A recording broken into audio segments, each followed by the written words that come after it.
Viral, oknum Brimob tabrak warga sampai tewas, pura-pura menolong, ternyata pelakunya. Inilah tampak oknum Brimob yang tak mau tanggung jawab usai menabrak warga hingga meninggal di Bogor. Sosok oknum Brimob tersebut diketahui bernama Ahmad Rizky Firanto, yang diduga merupakan anggota Resimen 1 Kedung Halang.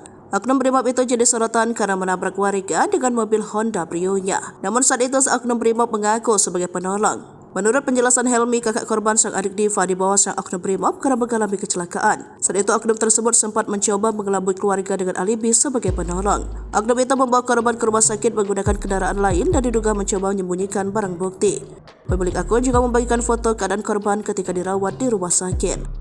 Setelah sadar, korban dioperasi tulang tempurung kepala karena adanya pendarahan di bagian otak bebernya. Namun setelah 1 hari korban dirawat di rumah sakit hingga seminggu lebih tidak ada kunjungan dari sang oknum tambahnya. Setelah mendapat perawatan di rumah, kondisi korban pun memburuk.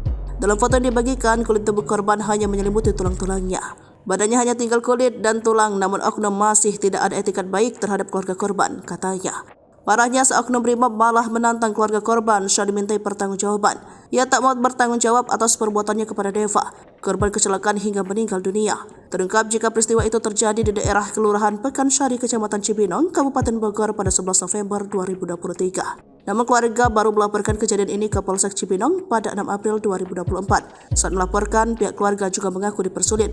Korban pun meninggal dunia pada 27 April 2024 dan dimakamkan keesokan harinya.